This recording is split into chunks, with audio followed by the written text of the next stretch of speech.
Dios te bendiga, amados hermanos, amigos y familia que nos ven a través de YouTube. Casi siempre usted solamente ve los mensajes que yo predico para la iglesia, las ministraciones que hago en la iglesia, sea a través de un live stream o sea en un culto y usted lo ve. Casi nunca me siento a poder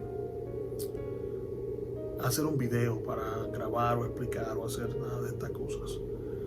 Sin embargo, en el día de hoy pues he estado pensando en este tema ya por varias semanas, hablando con mi esposa de ideas que tenía y cuestiones así para hacer este video y sentarme.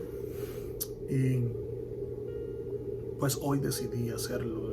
El día está con nieve afuera y saqué del tiempo para sentarme aquí en la iglesia y poder hablar con ustedes. No sé en qué hora usted lo está viendo, sea de día, sea de noche, pero espero que usted esté en bendición y bien de salud mientras recibe este mensaje y se sienta para hablar conmigo un rato de este punto. Me gustaría que usted estuviera aquí para discutir este punto, pues me encanta la conversación.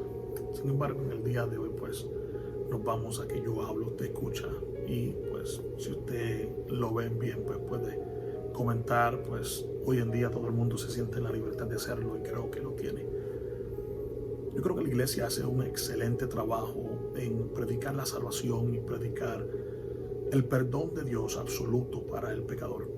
Yo creo que la iglesia del Señor hoy en día hace un buen trabajo en ir y decir a los que están perdidos de que el Señor vino a salvarlos, no importando la condición que ellos tengan, no importando el pecado que ellos hayan cometido o los pecados que están cometidos, la condición de pecado que estén, que Dios, que es misericordioso, puede perdonarlo. Creo que esto es un tema en el cual la iglesia hace un buen trabajo. Llega alguien a la iglesia, no cree que merece la salvación, no cree que puede ser perdonado, y la iglesia del Señor hace un buen trabajo en dejarle saber a esa persona que sí puede ser perdonado y que sí tiene la oportunidad de recibir la salvación. Pero la misma iglesia que predica la salvación, el perdón del pecado de aquellos que están afuera, es la misma iglesia que tiene una dificultad en poder darle esa misma oportunidad de perdón, de arrepentimiento y de restauración a los que están dentro. Creo que esta es la razón por la cual muchos hoy en día se quedan en su condición de pecado. Y creo que la razón por la cual muchos en la iglesia están en la condición de pecado y a veces optan mejor por apartarse que poder buscar una solución en la iglesia, es porque la iglesia de hoy carece de la capacidad de poder restaurar y levantar y perdonar. Es como si el mensaje que se expresara a los que están afuera no se aplicara a los que están adentro. Es como si el perdón y la restauración de aquellos que están afuera no se pudiera recibir una vez que entrara adentro. Para mí, yo creo que es incorrecto, pues aquel que está afuera necesita venir al Señor.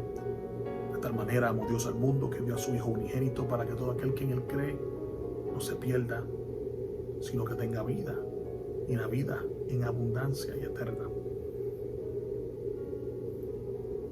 Creo que cuando tenemos entonces gente adentro y ellos tienen una relación de hijo, siendo yo un padre, creo que considero que tendríamos un padre que sería propenso al perdonar y restaurar. La iglesia del Señor hoy en día se le hace difícil el poder levantar al caído dentro de la iglesia, al que está triste dentro de la iglesia, al que está desesperado dentro de la iglesia. Hemos pintado todo con la misma brocha de oración, ayuno y levántate, olvídalo, sacúdete esto, lo otro, que a veces no damos el valor a los sentimientos de muchos. Tenemos personas los cuales están padeciendo por tristeza, el cual lo que necesitamos es que se gocen y alaben a Dios. Tenemos a personas los cuales necesitan quizás el consuelo y Sacúdete que el Dios te tiene agarrado. Tú lo que necesitas un ayuno, tú lo que necesitas esto, lo otro. Y creo que la misma iglesia que sabe predicar un evangelio de arrepentimiento no sabe cómo poder consolar a los mismos de adentro.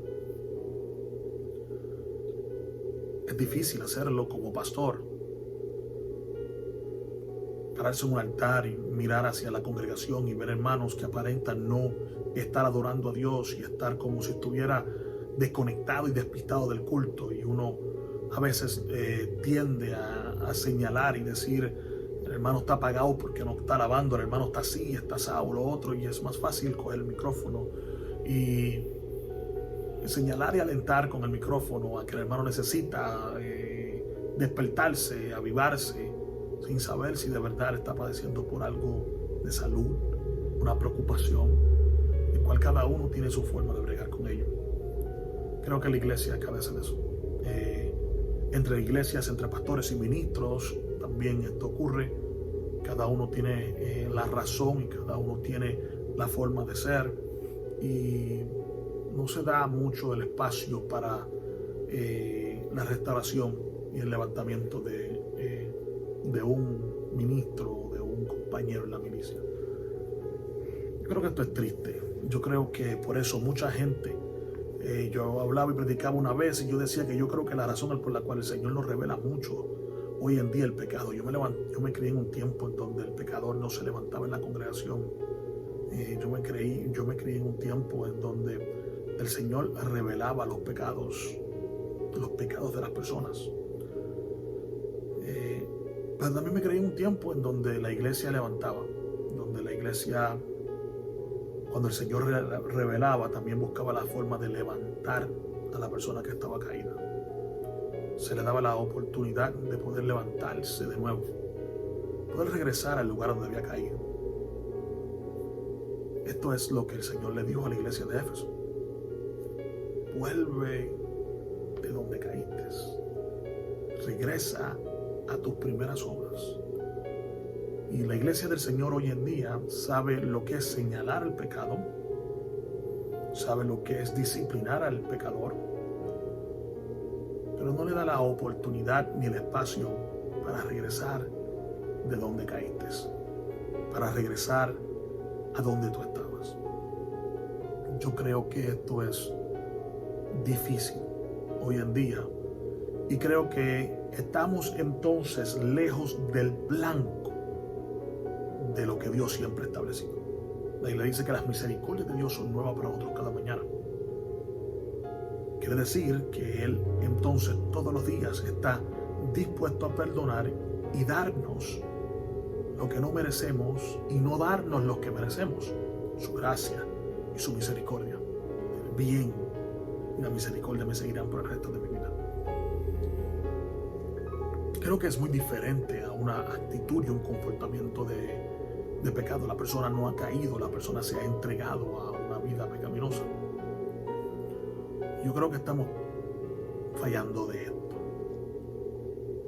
Hay una razón por la cual yo creo que esto es importante. Hoy, en este día que yo le hablo, yo tengo 40 años de edad. Este es el año del Señor, aunque no parece ser 2020. Llevo 40 años de edad. Llevo pastoreando 8 años. Llevo sirviéndole al Señor por 34 años. En mis altas y en mis bajas, en mis caídas. Pero nunca he abandonado el Evangelio. Y entré al Evangelio y yo acepté al Señor voluntariamente a la temprana edad de 6 años, 1986. Mis padres se convirtieron al Señor un mayo 21 de 1984. 2 años después, en una clase bíblica, yo aprendí de que la salvación no se heredaba. Yo aprendí de que aunque mis padres le servían al Señor, si yo no había confesado al Señor como mi exclusivo Salvador, yo no había tenido la salvación. Le doy gracias a Dios por dos cosas. Le doy gracias a Dios de la forma que las campañas se corrían antes. Si usted busca la fecha, un mayo 21 del 1984, creo que caía como un lunes o algo así. Eso era cuando las campañas cogían toda una semana.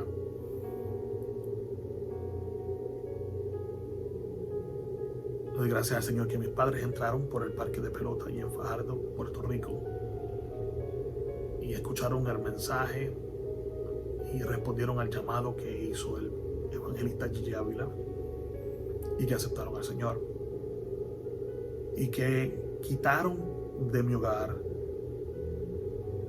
el liderazgo de Satanás y le entregaron mi hogar al liderazgo de mi Señor Jesucristo.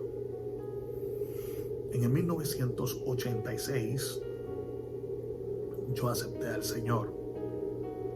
En 1987, si mi memoria me ayuda y no me falla, recibí yo el Espíritu Santo. En 1988, a la edad de 8 años, prediqué mi primer mensaje. No me voy a olvidar jamás del tema: el crecimiento del creyente. Primera Pedro capítulo 2 versículo 2: desead como niños recién nacidos la leche espiritual no adulterada. Por ahí fue la línea del mensaje. Me acuerdo que la consejera de niños se excusó con la iglesia por mi mensaje. No voy a olvidar, me acuerdo como hoy, que después que entregué el mensaje, prediqué Primera de Pedro capítulo 2 versículo 2. De ahí fui a Corintios capítulo 3, en donde dice: os quería hablar como niños, os quería hablar como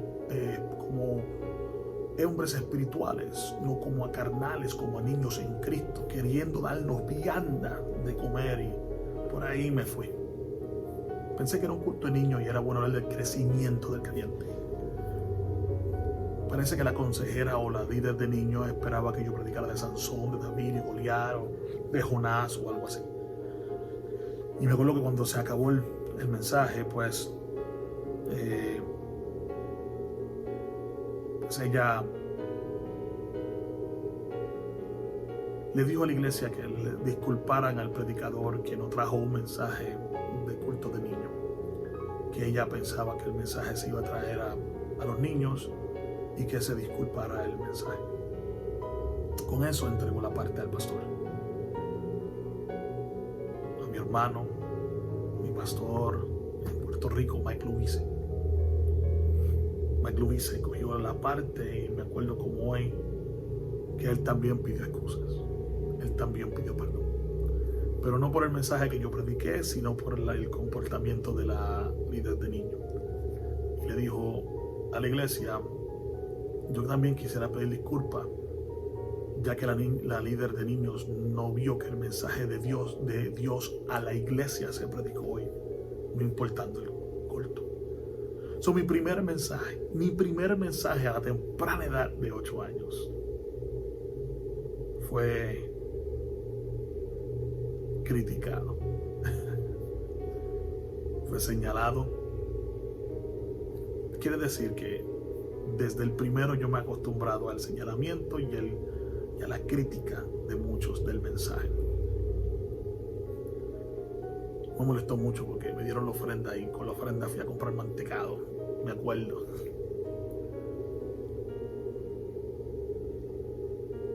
El evangelio ha sido mi vida desde mi niñez. Esto es lo único que yo sé hacer. Esto es lo único que a mí me gusta hacer. Cuando digo que es lo único que yo sé hacer, no es que nunca he trabajado. Tuve trabajo de profesional, he trabajado en factorías, como he trabajado en oficina. He tenido que sudar, como he trabajado con mi corbata y mi chaqueta.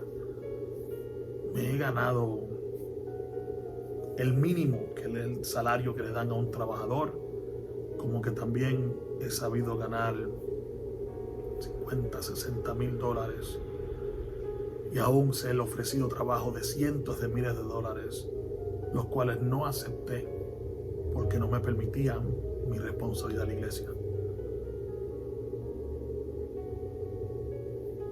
Puedo moverme entre el área secular de negocios, puedo moverme en el área secular de administración, pero nada me hace sentir tan cómodo como guante en la mano, como anillo al dedo, como pez en agua, que hablar del evangelio y predicar. Creo que para esto yo fui llamado, creo que para esto Dios me llamó. En el 2020 yo me paro ante ustedes para poder predicar gracias a la restauración. El punto que yo traigo tiene que ver con que la iglesia hoy en día sabe salvar. Cuando digo sabe salvar es buscar al perdido, porque la salvación la da el Señor, pero cuando digo sabe salvar es que sabe buscar al perdido, pero no sabe levantar al caído. Yo estoy de pie por la restauración. En 1991, mi papá salió para Nashua, New Hampshire. Allí salió sabiendo que tenía que pastorear, y el concilio al que pertenecía lo localizó por un tiempo en Nashua, New Hampshire. En 1992, menos de un año después, pues nosotros llegamos a Nashua, New Hampshire en el tiempo del comienzo de la escuela. Y para el 92, antes que se acabaran las clases aquí, quizás para un abril y mayo, llegamos a Ashtabula, Ohio. Mi suegro, el cual yo nunca conocí, era pastor en la iglesia, en una iglesia local. Había fallecido. El concilio había dicho y determinado que iba a traer a alguien el cual aparentaba no estar de acuerdo con la doctrina que estaba presente, y hubo un grupo de hermanos que decidió que no se iban a quedar en una iglesia que no creía en la santidad como se había enseñado. Ese grupo salió y pidió ayuda y pidió un pastor, y se reunió para orar por un pastor. Y la contestación a la oración de esos hermanos fue la llegada de mi papá para aquí, hasta Ohio.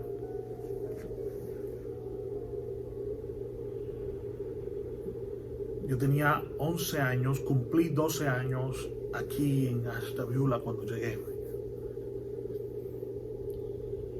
Fue un choque para mí en cultura. Fue un choque para mí en cultura de la nación y en la cultura de la iglesia. En Puerto Rico, a la edad de 8 o 9 años, me habían puesto con los jóvenes en vez de con los niños, pues el pastor había decidido que yo no debía estar con los niños, pues eso me aburría a mí, y él consideraba que yo podía estar en la capacidad con los jóvenes. Ya a la edad de 8, 9, 10 años yo estaba con los jóvenes en Puerto Rico, cogiendo las clases de los jóvenes en Puerto Rico. El hermano Mike.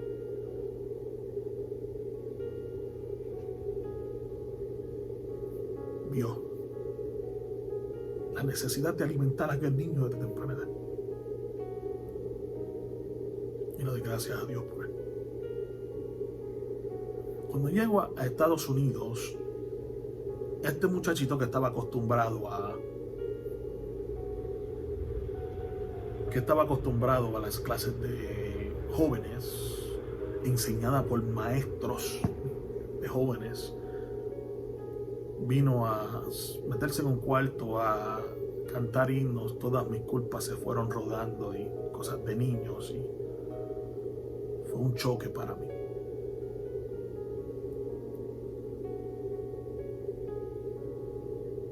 Llego aquí, me encuentro con no un mejor espíritu, la vanidad de la juventud.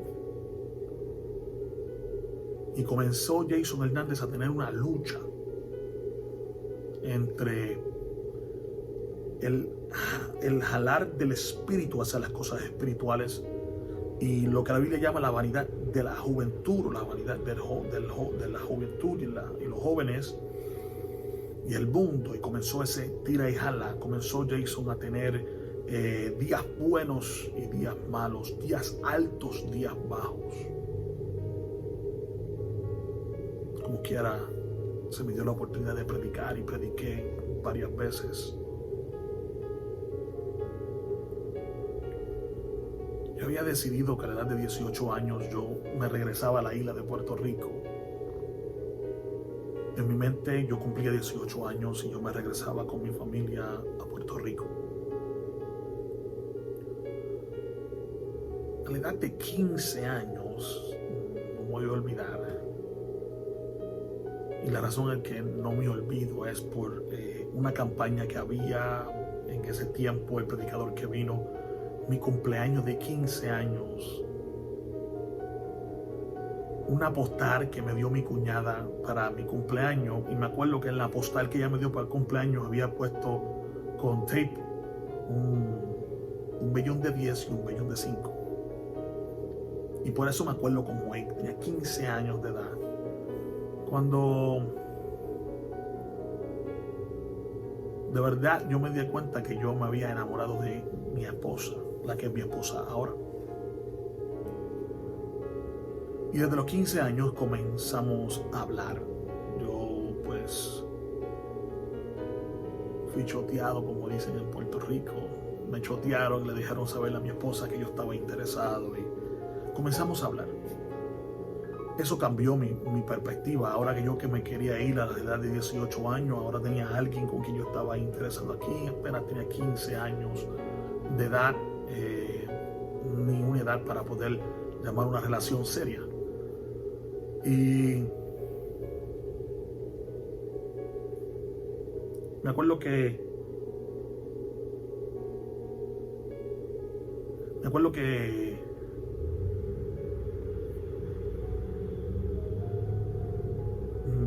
en eso empecé a decir que quizás me quería quedar y ir a la escuela, a estudiar y todo eso. Mi papá, cuando yo tenía 17 años, casi para cumplir 18 años, mi papá quedó paralizado por un virus que él adquirió en un viaje fuera de los Estados Unidos, y este virus o esta bacteria se localizó en su espina dorsal y él quedó paralizado. Y entre ese espacio de cuando él quedó paralizado, el que aparentaba que su ministerio había llegado al fin, pues no se sabía si él iba a sobrevivir. Se nos preparó a nosotros para la muerte de él, y si sobrevivía quedaba un vegetal, y si no quedaba un vegetal quedaba en silla de ruedas, y tantas diferentes posibilidades se nos dieron. Y entre esas, para no entrar en muchos detalles, yo decidí que no me iba a ir para ningún lado, y decidí que yo iba a dedicarme a las cosas del Señor. Se me quitó eso de si quería, si no quería, mis momentos bajitos espirituales. Decidí, inspirado por ver a un padre mío en la cama, de poder, como yo en ese momento dije, terminar lo que él había comenzado. Gracias a Dios no tuve que terminar lo que él comenzó, pues el Señor lo levantó de la cama y con sus dificultades físicas se levantó, caminó y pastoreó por muchos años más. Pero decidí en ese momento servir al Señor. Decidí dedicarme al llamado que el Señor me había hecho desde niño a pastorear. Decidí a dedicarme a lo que era predicar. Decidí a tirarme de lleno en eso, Me casé a una temprana edad de 19 años, en 1999. Me casé con mi esposa y allí pues entonces comenzamos a vivir una vida de lo que era estar envuelto en la iglesia, yo ayudando a mi papá en el ministerio, mi esposa envuelta en diferentes departamentos de la iglesia y todas esas cosas. Comencé a salir a predicar a diferentes lugares, a predicar en lugares locales, a predicar afuera y todas estas cosas, y comencé a dedicarme a la vida del evangelio, a los negocios de mi padre, como dijo Jesús.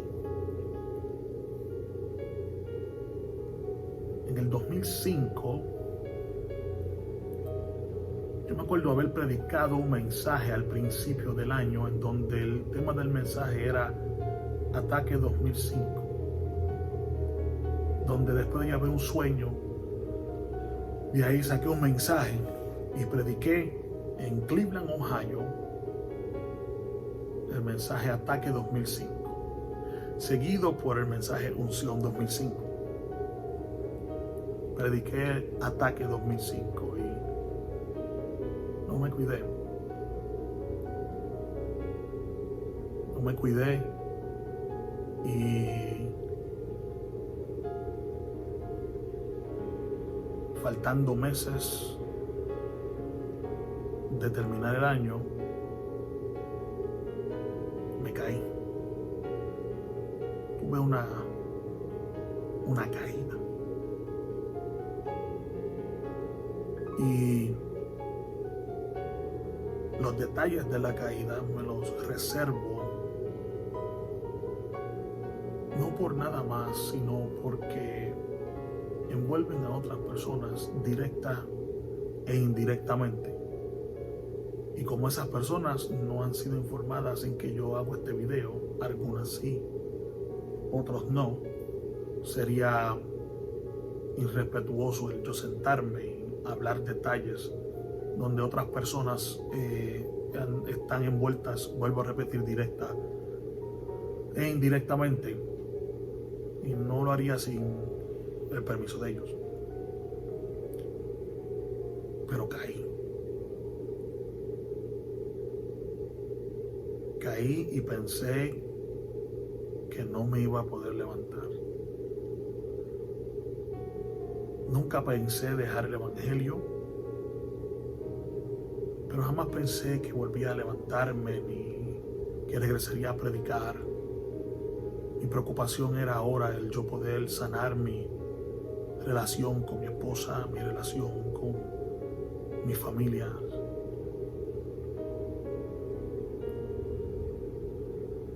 Hice lo que muchos no harían. Y en un domingo,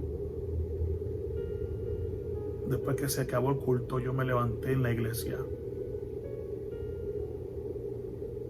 Y allí en la iglesia, a toda la iglesia, hice lo que la Biblia dice. Pues la Biblia dice que el que se arrepiente y confiesa su pecado. Y en la iglesia me levanté y miré a los hermanos y les dije: hermanos, yo he fallado, yo he pecado. He pecado contra Dios, he pecado contra la iglesia, he pecado contra mi esposa. Y como he pecado, yo no estoy en condiciones de continuar mi vida como si no hubiera caído. Y yo quisiera voluntariamente entregar mis puestos, yo quisiera entregar todo y sentarme para ver si puedo ser restaurado. Y que sea el Dios de los cielos que dé testimonio de mí, a mi pastor y a la iglesia, de mi restauración, para que si Dios le ve posible, yo pueda hacer como le dice el Señor a la iglesia de Éfeso: regresa de donde has caído. A ver si la restauración se puede llevar a cabo.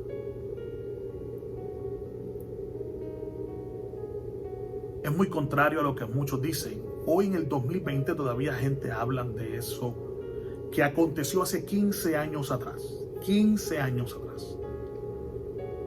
15 años atrás yo tuve un tropiezo y me caí. 15 años atrás, escuche que no dije cometí un error, yo me caí. Y 15 años atrás, el liderazgo que estaba presente en la iglesia y el pastor que estaba presente tenía que bregar con la posición mía que yo tenía. Sin embargo, yo no necesitaba la investigación de nadie, yo no necesitaba ni que estaba buscando que decidieran qué se iba a hacer conmigo ni nada. Yo reconozco que yo necesito restaurarme a mí, restaurar mi matrimonio, restaurar mi familia, restaurar mi condición espiritual, restaurar mi condición emocional, pues en realidad no pensaba que iba a levantarme, que iba a nada. Yo no necesito que una junta determine, no estoy diciendo que ellos no estaban en su posición de hacerlo. Mi decisión de bajarme y sentarme y entregarme a la misericordia de Dios, también algo bíblico. El salmista dijo: prefiero caer en las manos de Dios que en los hombres, porque en las tuyas hay misericordia. La iglesia aceptó mi perdón. El pastor aceptó mi decisión y continuaron hacia adelante. Después de eso, mucha gente se enteraron de lo que ocurrió y por alguna razón pensaron que yo estaba deseando tapar mi pecado, tapar esto. Hermano, yo nunca he tapado mi pecado ni he tapado mi error.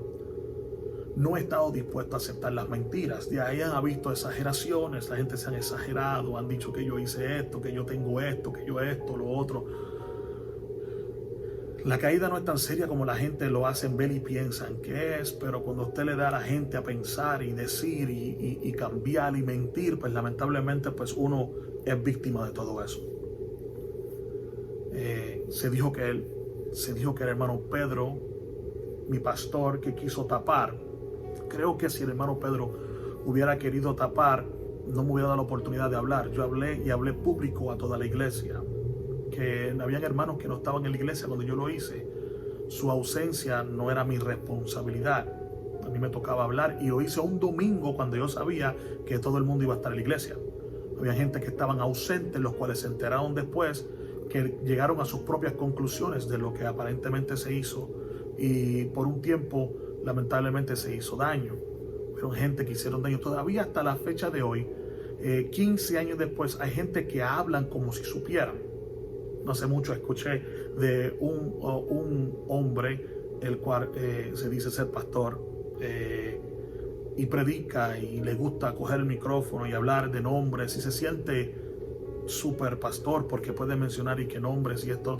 Hablar de eso y hablaba de mí abiertamente, mencionaba mi nombre, mencionaba mi caso, hablaba detalles como si de verdad me conociera, detalles no ciertos que yo le aconsejo que si de verdad quiere toda la información, se comunica conmigo al 1-800, te vas a quedar con las ganas.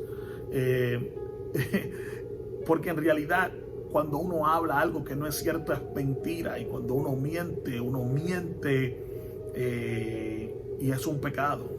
Cuando uno sigue pasando cosas y se coge un micrófono y dice que esto pasó por esto y yo sé de esto y lo otro y no es cierto, es un peligro porque eso es pecado.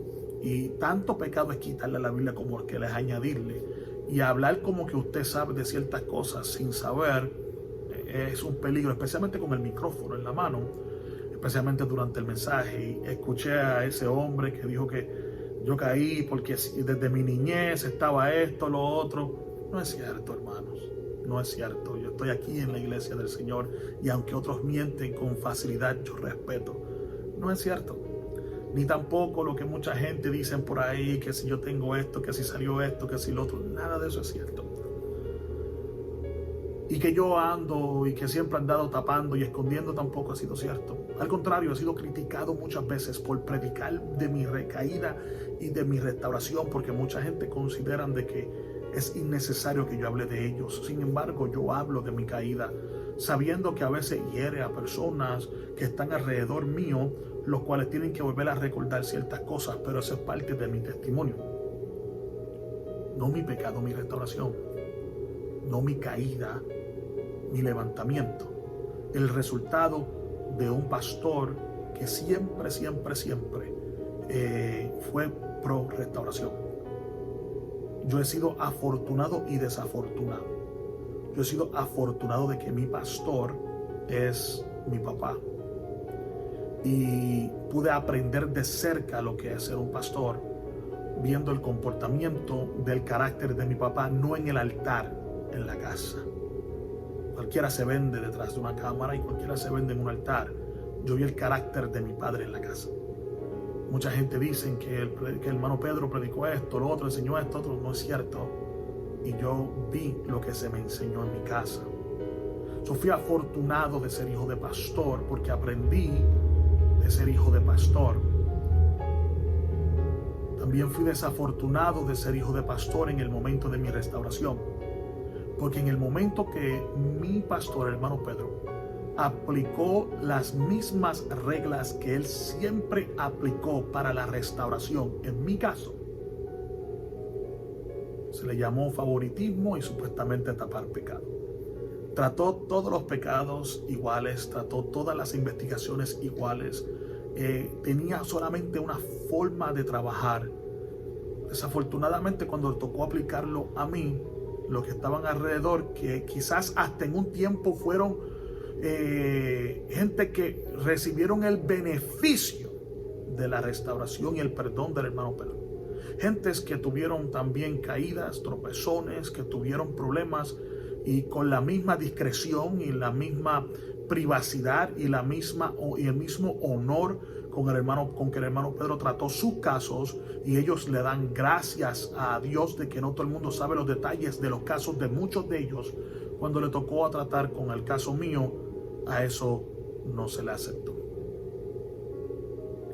Eso no es culpa del hermano Pedro, ni tampoco es culpa mía. Si me hubiera tratado diferente, fuera entonces diferente. Si él hubiera sido más fuerte conmigo, solamente para que la gente no dijera, estuviera erróneo, tan erróneo que como si hubiera sido muy suave conmigo porque yo fuera hijo. No fui el primer caso ni el último caso en donde se sentó una persona hasta que Dios fuera el que dictaminara. Yo sé que hoy en día a la gente le gustan las disciplinas de años, de meses, de tiempo estipulado.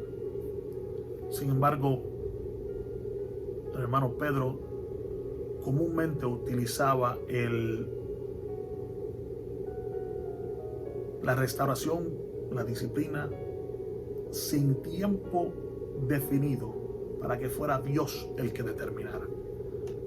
Hubieron casos que tomaban meses, y hubieron casos que tomaron años. Todo dependía de la persona y de su restauración personal y Dios. Tampoco me crié en una iglesia en donde el hermano Pedro le gustaba coger el micrófono y hablar de la razón por la cual una persona había sido disciplinada. Nunca el hermano Pedro cogía el micrófono y decía por mentiroso, por engañador, por adúltero, por fornicario, por esto, por pillo, por esto, lo otro. Nunca. Todo ese comportamiento el hermano Pedro consideraba un comportamiento no cristiano. Y cuando llegaba el momento de disciplinar, decía por un comportamiento no cristiano, o por un comportamiento que va en contra de nuestro reglamento y de la Biblia. Era todo. Detalles. Nunca estuvo en el carácter del hermano Pedro ser así. Porque vuelvo a repetirle, así mismito como nosotros predicamos una salvación absoluta y un perdón absoluto, hay que vivir una restauración que levanta. Nunca fue el deseo del hermano Pedro destruir. Yo me acuerdo una vez que un pastor en la asociación que nosotros pertenecíamos, que el hermano Pedro era presidente, me acuerdo que a un pastor se le hicieron ciertas acusaciones. Conforme al reglamento de la asociación, las pólizas de la asociación y aún lo que está en la Biblia, cuando se levanta un acusamiento a un ministro, se necesitan testigos, se necesita todo eso y se necesita hacer una investigación. Me acuerdo que el hermano Pedro llamó a la junta de gobierno de la asociación y allí dijo a este pastor, no voy a mencionar el nombre, pues eso es innecesario. A este pastor se le acusa de estas cosas. Sin embargo, hay que hacer las investigaciones para poder llegar a la conclusión de que si la acusación es cierta o no es cierta, y si llega a que la acusación es cierta, cuáles son los pasos de disciplina que se necesitan para este caso. Así que quiero informarle a la Junta de que voy a comenzar una investigación sobre este caso para llegar a la conclusión a qué vamos a hacer. El pastor que estaba siendo acusado e investigado renuncia a la asociación. El hermano Pedro regresa a la Junta y dice: fulano de tal estaba siendo investigado, sin embargo, fulano de tal ha entregado su renuncia, y como él ha entregado su renuncia, esta investigación llega a su fin y la conversación de este caso llega al fin. Escuche bien, no había más nada que decir, pues ya el pastor no pertenecía a la asociación. No había más nada que investigar, porque la investigación no era para hacer daño, era para disciplinar y restaurar. Y si ya el pastor no es parte de la asociación, no hay que continuar la investigación. Se terminó todo. Las evidencias, las verdades, los testimonios que el hermano Pedro sabía en el tiempo que estuvo investigando, no se discutió porque el caso llegó a su fin. Esta era la forma en la cual el hermano Pedro siempre trabajaba, porque a mí se me enseñó en la restauración. A mí se me enseñó en poder levantar a la iglesia, levantar al que está caído, que el punto no era destruir. Vuelvo a repetir, desafortunadamente, cuando esto se hace con fulano de tal, qué pastor más bueno. Pero cuando esto se hace con el hijo, con la hija, con la esposa, con el esposo, con el familiar del pastor, el pastor está tapando. Es impresionante cómo la balanza no es justa. Y eso ha sido siempre algo que mi pastor me ha querido enseñar, especialmente cuando tiene que ver con la restauración. La Biblia dice que si tú encuentras a alguien en pecado y necesitas disciplinarlo y restaurarle, que lo hagas. Dice: tú mismo teniéndote en cuenta, no vaya a ser que tú también seas tentado. Este es el punto de donde debe partir la iglesia para la restauración. 2005. Esto pasó en el 2005. Mi esposa, una mujer que demostró un carácter digno de imitar, decidió ser parte de mi restauración. Mis padres decidieron ser parte de mi restauración. La iglesia que hoy yo pastoreo y que en ese tiempo pertenecía, decidió ser parte de mi restauración. Pastores de afuera que se enteraron de lo que había ocurrido conmigo y de que yo me había levantado para sentarme, me llamaron para aplaudir el carácter que ellos dicen que poco están dispuestos a hacer. Lamentablemente, también otros, los cuales quizás el celo, la envidia o el odio o lo que sea, son lo que invaden su corazón, ha sido lo que llevan hablando y predicando por tanto tiempo. Conozco de un hombre que decidió, una vez que recibió la información, y que quede claro que recibió la información años después que pasaron, decidió ir por todas las iglesias alrededor e intentar de destruir. Dígame, hermano, ese comportamiento es un comportamiento que dice mucho del carácter de una persona.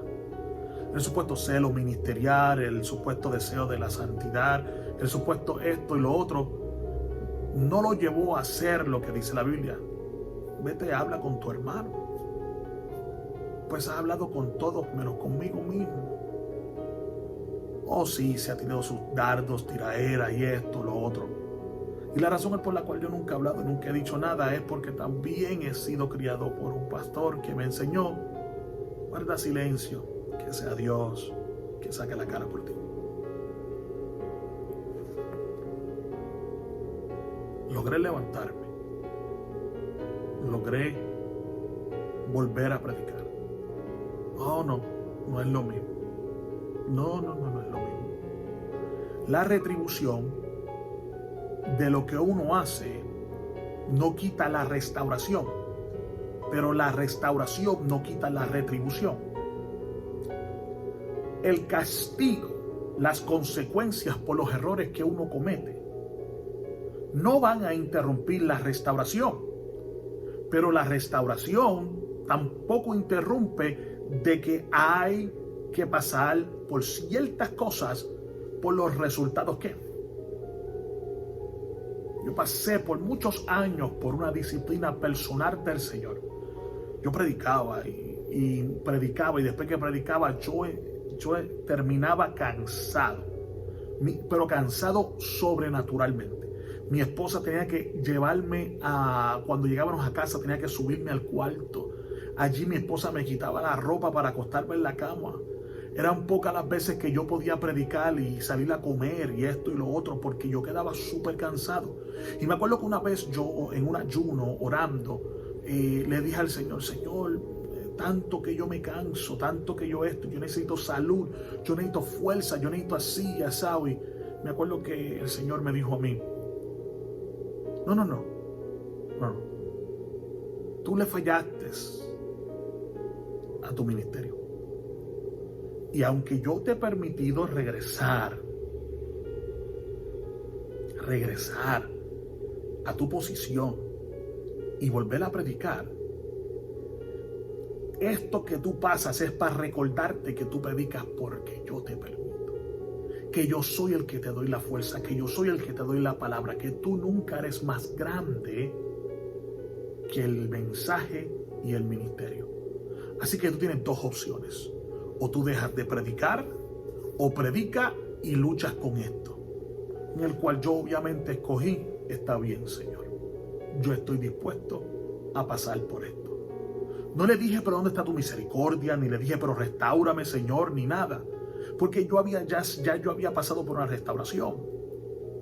La iglesia me había restaurado, mi pastor me había restaurado, yo, y el arrepentimiento y la humillación me había logrado a la restauración, pero ahora hay una retribución que yo tengo que llevar a cuentas. Por muchos años pasé por esto, En el 2010, 2009, 2010, 2011 comencé yo a pasar por unos momentos difíciles. Y estos momentos difíciles trabajaron con mi mente, donde yo de verdad quería desaparecerme de Ashtabula. Me quería ir de Ashtabula. Yo no quería ser parte de nada en Ashtabula. Estaba siendo ofrecido trabajos en Cincinnati, Ohio, por la compañía que yo trabajaba, posiciones, casas, tantas cosas se me estaba ofreciendo, y yo estaba pensando si irme o no irme, esto, lo otro, tantas cosas que estaban ocurriendo. Durante este tiempo, mi esposa también está pensando que no quiere estar en Ashtabula, que se quiere ir. Y estamos nosotros luchando con lo que era una presión constante. Esta presión había menguado mi vida espiritual. Yo llevaba trabajando, mi trabajo había hecho que yo hubiera dejado de estar tanto predicando, teniendo compromisos. Yo viajaba para mi trabajo. Mi condición espiritual había menguado, mi salud espiritual estaba fracasando. Todavía venía a la iglesia, todavía buscaba al Señor. Sin embargo, como mi mente estaba llena de tantas cosas, yo estaba indeciso en tantas cosas. Vuelvo a repetir, nunca se me ha ocurrido dejar el evangelio, pero sí se me ha ocurrido muchas veces dejar el ministerio. Y me acuerdo que mi papá me llamó una vez y me dijo: Jason,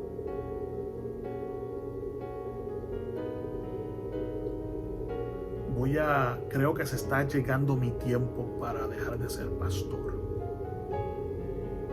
Y me quiero dedicar a la otra etapa de mi vida, que es la etapa de ser el presidente de la asociación. Dedicarme a poder velar por las iglesias. Había iglesia en la República que tenía que velar y todo eso. Y yo me acuerdo que yo le dije al hermano Pedro, es mejor que tú ores, porque eso no significa que yo voy a ser el pastor de esta iglesia. Y el hermano Pedro se sentó para tener asiento y me dijo, ¿cómo hace? ¿Pero qué es lo que tú dices? En ese tiempo yo era copastor de la iglesia. Y yo le dije, solamente porque yo soy tu copastor no significa que tengo que ser el pastor que entra.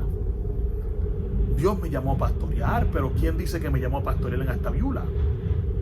Yo puedo ser que pastoree en otra ciudad o en otro lugar. Y mi pastor y mi papá me dijo, yo tengo que orar entonces porque Dios no se equivoca. Y Dios tiene solamente una boca. Y si Dios me está hablando a mí, pues tiene que hablarte a ti. No sé de dónde se sacó la gente que el hermano Pedro, que fue lo otro que se dijo, que yo caí en pecado y para que yo no me apartara, me entregaron la iglesia para pastorear. Es una de las cosas más absurdas que yo he escuchado en mi vida. ¿Ok? Número uno, mi caída ocurrió en el 2005. Yo no entré a pastorear hasta el 2012, 7 años después. ¿De dónde se saca la gente de que me pusieron a pastorear para que yo no me fuera? Pues muchos de ellos no estaban presentes para la reunión en cuando el hermano Pedro me dijo, estoy pensando bajarme de ser pastor, creo que está llegando tu tiempo, y que yo le dije que yo no quería. Quiere decir que toda persona que dice que yo entré a pastorear porque el hermano Pedro me lo dio para tapar mi pecado, es un mentiroso, es una persona que habla mentira. Y de verdad que le debe disculpa a Dios y le debe disculpa al hermano Pedro y me debe disculpa a mí. No que la quiero, pero estoy diciendo a toda persona que este es el americano dice the narrative, ¿sabe? Esta es la forma que quiere narrar la historia. Está tan lejos de la verdad que es impresionante. Yo no pensé que yo volvía a predicar, menos quería pastorear. Yo le estoy dando gracias al Dios de los cielos que Él me levantó y me restauró. Entre las conversaciones que ocurrieron cuando hubo mi caída, lo menos que hubo, nunca se me habló de cómo esto se podía tapar. No había que tapar. Nunca ha sido el instinto de la gente alrededor mía de ser gente que tapan pecados, aunque siempre ha sido el instinto de ellos de restaurar. Los casos se tocan con privacidad, se tocan con la ética pastoral, se toca con esto, lo otro, pero no es lo que mucha gente enseña. Fíjense, cojo este tiempo para dar mi testimonio para que usted vea de que lo que mucha gente predican y dicen de nosotros no es cierto. No es cierto. Nunca ha pasado y nunca lo he dicho, y en el día de hoy me he decidido sentarme aquí y hablar de mi testimonio, el cual terminará con versos bíblicos de lo que es la restauración. Y sin embargo, es interesante de cómo la gente allá afuera ha querido hacer un historial impresionante. El hermano Pedro pues entonces vino y se sentó porque o él estaba en pecado o se estaba divorciando de mi mamá. Yo escuché hasta comentarios de que el hermano Pedro y la hermana Mary se divorciaron y estaban vendiendo este edificio que no está ni a nombre de ellos, ni tampoco está a nombre de personas. Este edificio está a nombre de la iglesia, y sí, la junta firmó como representante de la iglesia, pero no está a nombre de ellos. El historial que la gente sacan es impresionante, hermano.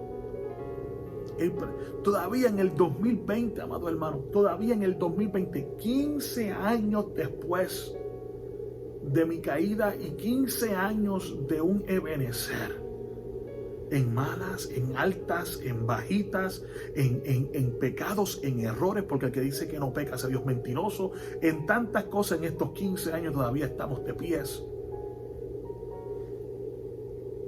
Y todavía en 15 años después la gente habla de estas cosas como si esto definiera mi carácter, como si esto definiera quiénes somos. Todavía hay gente afuera en este pueblo los cuales no llegan al Señor porque alguien le habla de estas cosas como si hubieran ocurrido ayer. Todavía, mi esposa y yo, que hoy yo daría cualquier cosa porque ella estuviera aquí conmigo, pero todavía nosotros celebramos lo que es 21 años de casado. Nunca hemos estado tan felices como ahora. En altas y en bajas, en momentos difíciles, en problemas, pugilatos que pasan todos los matrimonios, problemas familiares, ahora que tengo hijos que se envuelven en la familia, esto. Y todavía hay gente que cuando nosotros nos paramos y nos abrazamos o sonreímos, todavía se considera que esto es un ministerio o un matrimonio hipócrita del cual nosotros no estamos felices. Sin evidencias, hablando solamente por hablar. Y es impresionante, y por esto es que la iglesia del Señor está como está, porque la iglesia del Señor sabe cómo predicar la salvación y la santidad y el orden y doctrinas y la sana doctrina, pero se le ha hecho difícil el poder restaurar y ver a una persona que estaba caída poder levantarse. Yo prediqué un mensaje una vez titulado El hijo pródigo, el hijo sabio y su hermano. Ese era el tema, usted lo puede encontrar en este canal de YouTube. El hijo pródigo, el hijo sabio y su hermano. Y el hijo pródigo y el hijo sabio son los mismos. Yo los divido en tres, pero son los mismos. Porque el hijo pródigo fue el que se fue. El hijo necio, el que se fue. Pero este hijo determinó regresar. Dijo, yo no tengo que pasar por esto. Si yo me levanto y regreso a la casa de mi padre, allí los siervos comen mejor que yo. Y se regresó, me regresaré y le pediré a mi padre que me trate como siervo. Y allí regresó. Y su padre lo recibió con sus manos abiertas y le dijo, padre, yo no merezco ser ni tu hijo, trátame aunque sea como un siervo. Y su padre dijo, mi hijo que estaba perdido ha regresado, le puso un anillo, mandó a hacer una comida. Y su hermano se enojó, porque yo nunca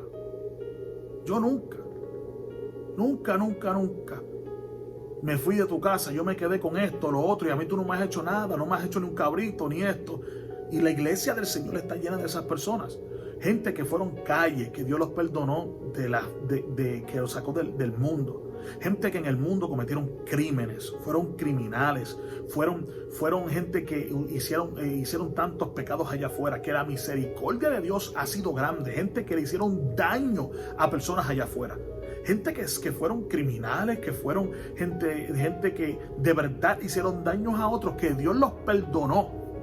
Ahora ellos mismos no tienen la capacidad de permitir que otros alrededor de su iglesia, que otros alrededor de sus ministerios sean restaurados. Ellos hicieron daños por otros y Dios los perdonó. Y ahora han llegado a una condición donde no aceptan la restauración de otros, cuando ellos fueron perdonados y levantados. Ahora tú me encuentras una persona como yo, de que puedo decir que nunca me he ido al mundo, que he tenido mis altas y mis bajas aquí en la iglesia, pero me he mantenido por lo menos dentro de la iglesia para seguir hacia adelante, el cual no tengo un deseo de abandonar el evangelio, ni tengo un deseo de aguar esto que yo amo, que es lo único que me ha mantenido, es lo único que me mantiene a mí sano en mi cabeza cuando otros han perdido la cabeza.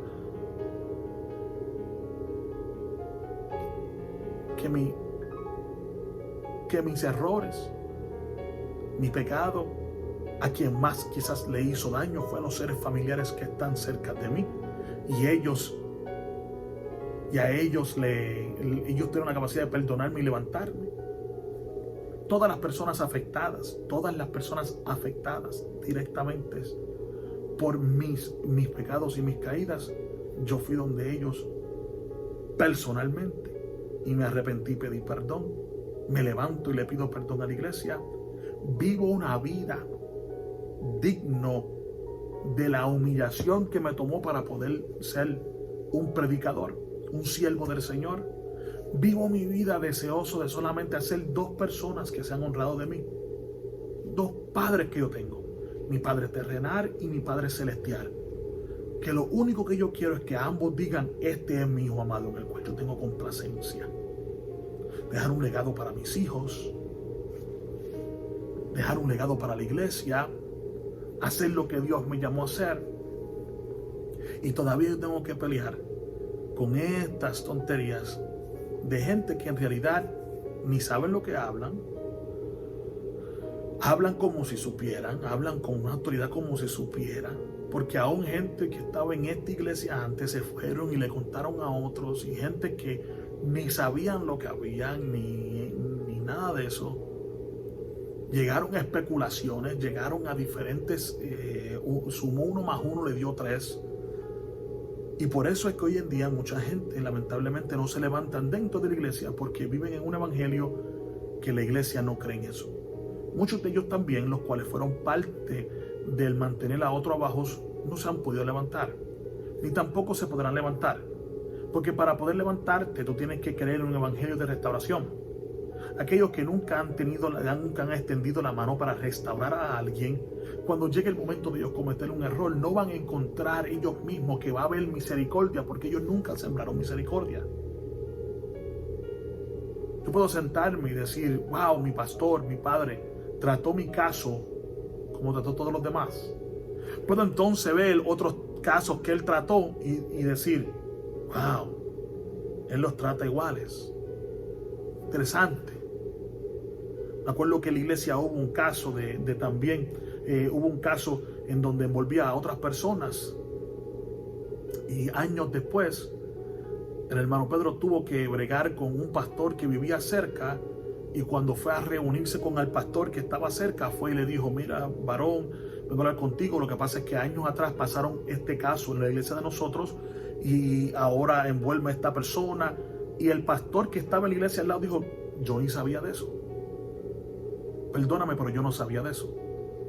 Y el pastor mío, mi pastor, mi padre, pudo demostrar al hermano que fue como testigo. En ese momento lo pudo demostrar como que, usted ve, que la forma que yo traté ese caso que está ahí, el pastor que estaba en el otro pueblo no se enteró, porque así es que yo trato las cosas. No tapar es que las cosas se quedan en la casa. La Biblia dice, si tú tienes algo con tu hermano, ve y hablas con él a solas. En otras palabras, hay un tiempo, hay un tipo de privacidad que se necesita para trabajar con ciertas cosas para que entonces se levante. Hay gente que han caído en diferentes pecados en la iglesia que Dios nunca los sacó para afuera. Nunca los ha sacado para afuera. ¿Tuvo Dios favoritismo de ellos? No. Dios no tuvo favoritismo, porque quizás estas personas se arrepintieron y se apartaron de su pecado, y como Dios, que es el que juzga el corazón y sabe el corazón, logró entonces decidir que esa persona no tenía que sacar el caso, porque esa persona reaccionó personalmente, se apartó, se arrepintió y hizo hacia adelante. Otras personas persisten en su condición y Dios, que es el que lo conoce, entonces sabe si tiene que sacar para afuera o no. Nosotros no podemos juzgar los diferentes casos. Yo no puedo sentarme. Mira, hermano, y tampoco soy de las personas que digo, yo no cambiaría nada de mi pasado. Yo sí.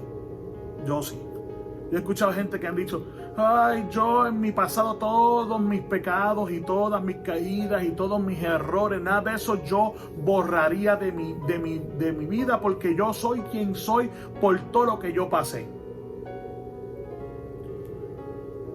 Yo soy quien soy por lo que Dios ha hecho conmigo. Pero si me dieran a escoger, yo no hubiera pasado por nada de los errores. No hubiera cometido por nada de los errores que he cometido. No hubiera hecho nada de eso. Todos ellos yo me arrepiento y fueron mis errores más grandes y no quisiera hacerlo.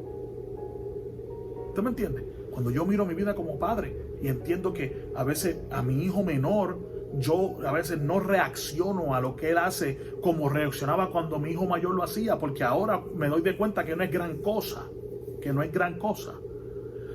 El primer nene de uno lo regaña, esto, lo otro, cállate la boca, siéntate ahí, esto, lo otro, y el chiquitín, el más chiquito, entonces puede hacer cosas que no hacía, y yo vengo y digo, es que yo entiendo que ahora no es gran cosa, o ahora lo dejo pasar porque no es gran cosa, y tengo que estar diciéndole al hijo mío mayor, cuando el hijo mío mayor me dice, bueno, pero a mí no me lo permitía, sí, brother, y perdóname, porque fue un error, y si lo pudiera hacer de nuevo, te lo dejaba pasar porque no es gran cosa.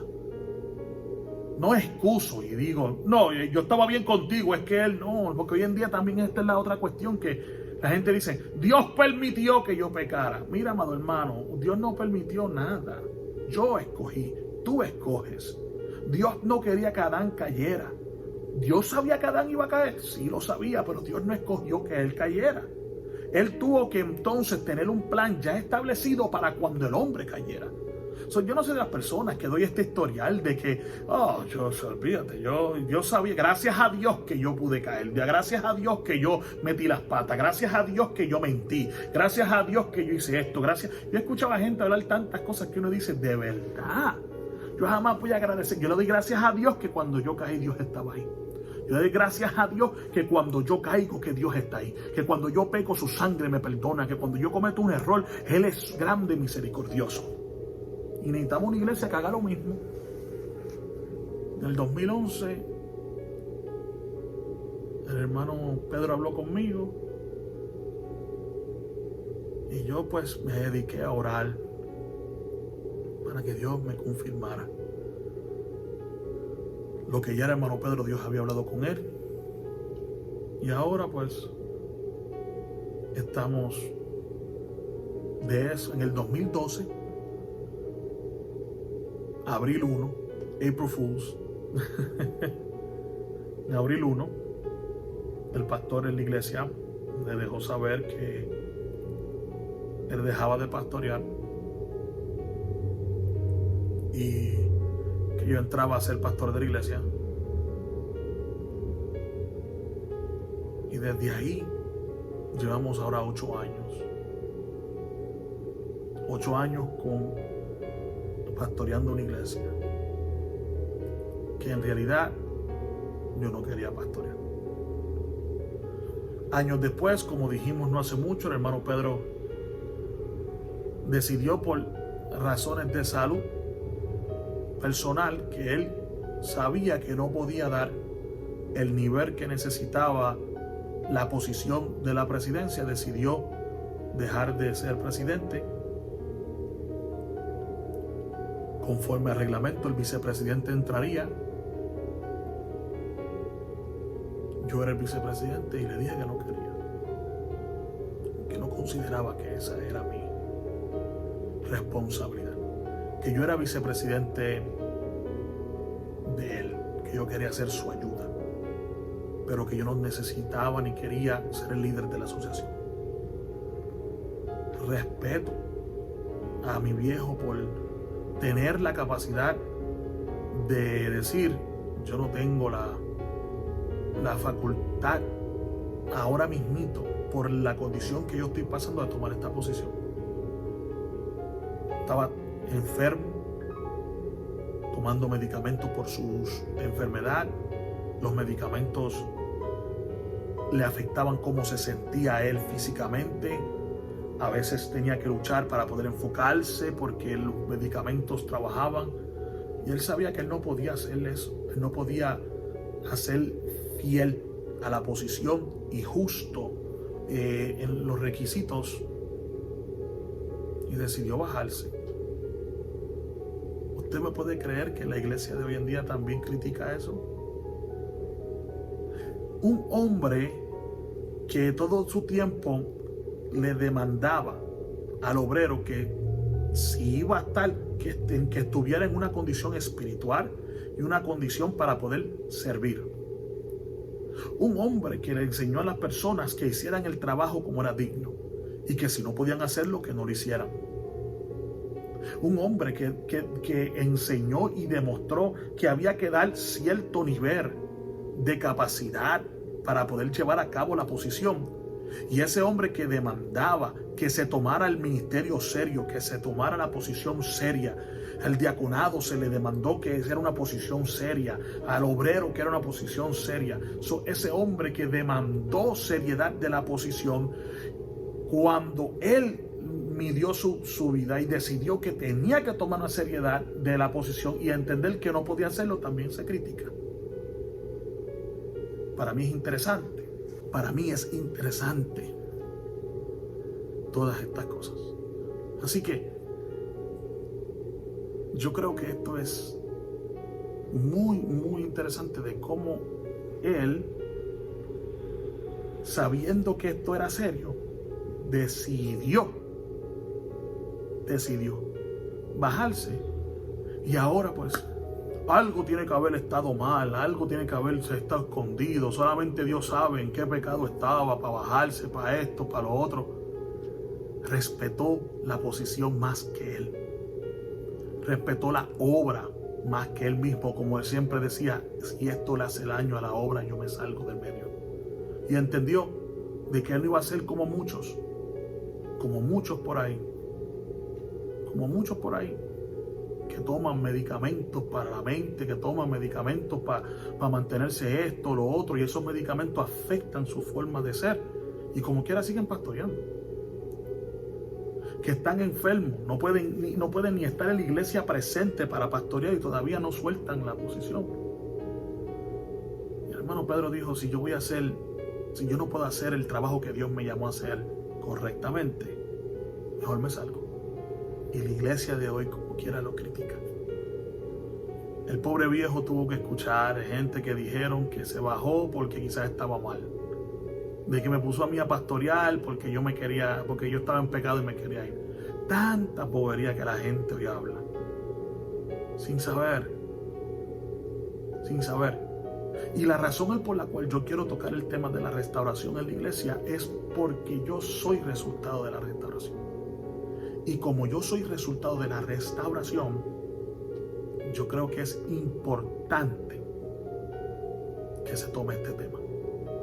Así que eso es lo que tengo. Me dice la cámara que la batería se va a apagar. Sin querer te he dado mi testimonio. No tiene momentos de gangas, no tiene momentos de tiroteos, ni de drogas, ni nada. Tiene uno que se crió en el Evangelio y demostró que la salvación no se hereda, que la unción no se hereda, que lo que Dios nos da no se hereda, que dentro de la iglesia cayó, dentro de la iglesia se vio bajito, ha tenido que levantarse, ha tenido que sostenerse, pero que Dios nos restaura. No hay que buscar tantas cosas. Dios es por nosotros.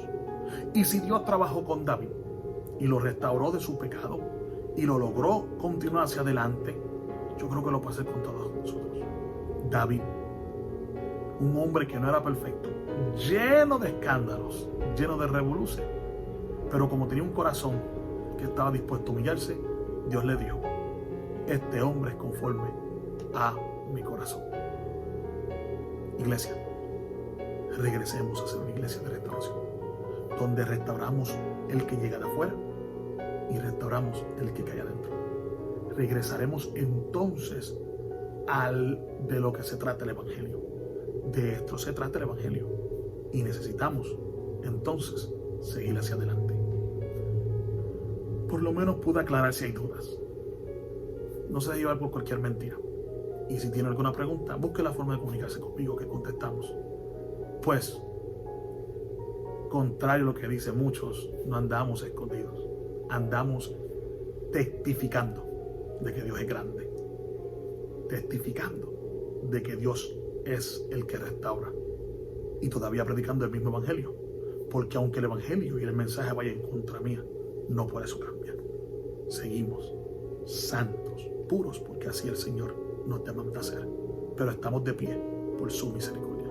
Dios te bendiga, Dios te guarde. Acuérdate muy bien, el fundamento de Dios está firme teniendo este sello. Conoce al Señor a los que son suyos y apártese de iniquidad todo aquel que invoca el nombre del Señor. Y como hoy también hemos hablado y hemos aclarado cosas de nuestro hermano Pedro, pues también nos despedimos como Él se despide. Que en todo tiempo sean blancos tus vestidos y que nunca falte el ungüento sobre tu cabeza. Dios te bendiga. Sigue hacia adelante. Te amamos en el amor.